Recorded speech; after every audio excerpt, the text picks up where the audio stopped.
Umpisa na natin ang sakuna at ngayong Sunday nga ay busy nga tayo.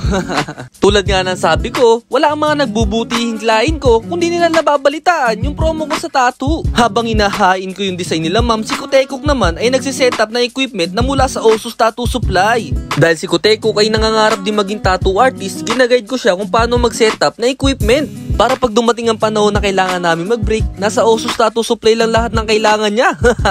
Alam nyo ba na napakalaking bagay ng first expression natin kay client? Sa first meet pa lang ninyo, dapat makapagpalagay na kaagad kayo. Malaking bagay din yung para hindi kayo magkailangan at hindi isipin ni client na ikaw ay suplado.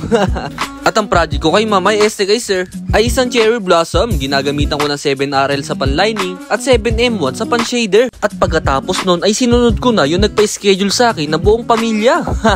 Una ko inatake yung nanay dahil siya ang haligi ng tahanan. At ang kanyang anak ay iniidolo si Justin Bieber. Kung familiar kayo sa tattoo ni Justin Bieber sa likod ng tenga, yun ang project ko kay sir. Nang matapos ko na sa kanila, ito na po yung outcome. Bang! Said you wanna drive it down real soon. I just wanna love you like I do, cause I never had someone like you. Ain't nobody like this love, got me cuffed. At sila ay successful na nakapag-avail ng promo natin sa tattoo. This is Reven Tattoo TV, so yun lang, keep safe!